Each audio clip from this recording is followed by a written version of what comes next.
শাস্ত্রতে বলা হচ্ছে, যদি কোনো গুরু কোথায় ভাগবত কথা কিংবা ভালো কিছু শুনতে যাচ্ছে, তাহলে ওর দরকার আছে ভালো কাজে শিষ্যকে সাথে নিয়ে চলা।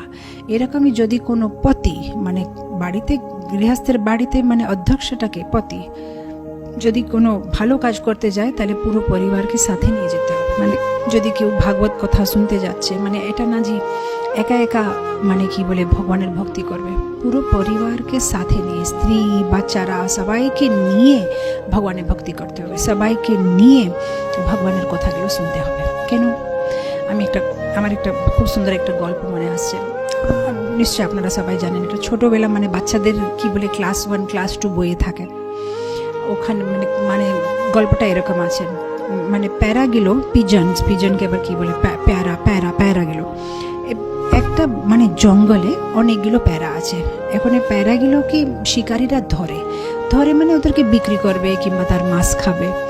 তো একবার কি হয়েছে, একটা জঙ্গলের ভিতরে শিকারি গেছে আর ওখানে একটা বড় জাল ফেলেছে, আর জালের ভিতরে দানা। তো এখনো প্যারাগুলো দূরে থেকে দানা দেখে আকর্ষিত হচ্ছে, ওরা এখন যাবে দানা খেতে জন্য। কিন্তু ওখানে একটা বুড়ো প্যারা ছিল, ওর একটু বুদ্ধি। তো বলছে, দেখো তোমরা যাবে না, তোমরা যদি যাবে তাহলে তোমাদের পায়টা এই জালে ফেসে যাবে আর তোমরা সবাই মরে যাবে, তোমরা যাবে না। এখন এরা সবাই তো ইয়াং পায়রা গেল, বলছে তোমার কথাটা আমরা বিশ্বাস করি না, কিছু হবে না। আমরা তো কোনো কোথায় আমরা তো দেখতে পাই না, কোনো জাল টাল নেই। তো এখানে কত সুন্দর দানাগুলো দেখা যাচ্ছে, আমাদের যে খিদে পেয়েছে, যে এখন কোথায় যাব? সামনে এসে যদি কেউ দানা ফেলে যায়, আমরা কেন খাবো না? আমরা তো যাব, তুমি যাবে না, আমরা তো যাবো। সবাই চলে গেছে, দানা খাচ্ছে। এখন পেট ভরে দানা খাওয়ার পরে যখন এখন উড়তে চেষ্টা করে, তখন দেখছে পায়টা তো ফেসে গেছে জালের ভিতরে। এখন আর কাঁদছে সবাই, এ তো আমরা ফেসে গেলাম, এখন শিকারি আমাদেরকে নিয়ে চলে যাবে, আমাদের মাছ খাবে, এখন আমরা কি করবো? তখন ওই যে বুড়ো প্যারা ওখান থেকে উড়ে চলে যাচ্ছে, এদেরকে দেখে খুব দয়া করে। তখন এই প্যারাগুলো বলছে, এই বুড়ো প্যারাটা দাঁড়াও, আমাদের কিছু সাহায্য করো। বলছে, আর আমি কি সাহায্য করবো? আমি তো আগেই বললাম তোমরা এখন ফেসে গেছো।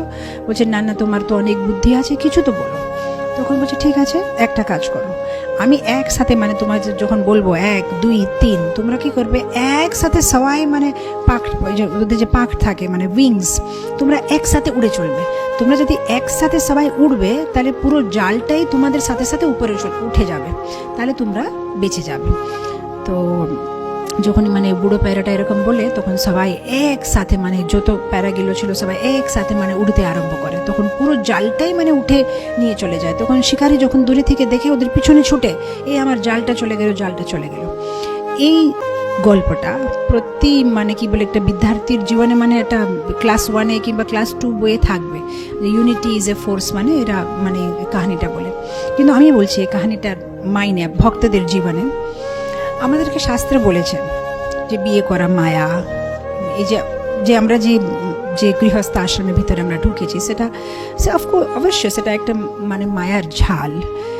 কিন্তু আমরা কি বলছে, জানিয়া শুনিয়া বিষ খাইনো, আমাদের এরকম স্থিতি আছে। হ্যাঁ, আমরা জানি শুনি, কিন্তু করতেই হবে, থাকতেই হবে গৃহস্থ জীবনে।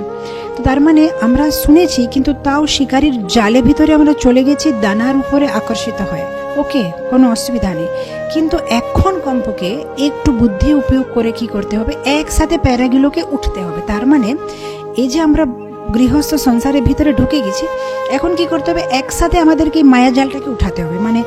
স্ত্রী বাচ্চারা সবাই মিলে যদি সহকুটুম্ব পুরো পরিবার যদি একসাথে ভগবানের ভক্তি করবে, ভগবানের গল্পগুলো শুনবে, কথা শুনবে, জপ করবে, প্রসাদ খাবে, তখন কি হবে, একসাথে মায়ার ঝালটাকে নিয়ে উড়ে যাবে ভগবত ধামে।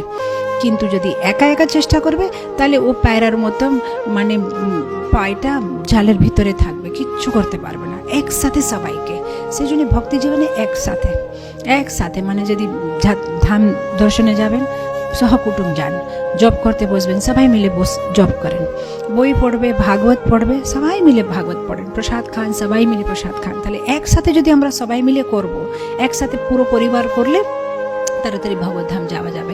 যেরকম একটা মন্দিরে অধ্যক্ষ, ওর দরকার আছে সবাইকে ভক্তি জীবনে নিয়ে আসা। একটা গুরুকে দরকার আছে ওনার সবাই শিষ্যদেরকে ভক্তিতে নিয়ে আসা। একটা পতিকে দরকার আছে পুরো কুটুম্ব, স্ত্রী বাচ্চা সবাইকে ভক্তিতে নিয়ে আসা।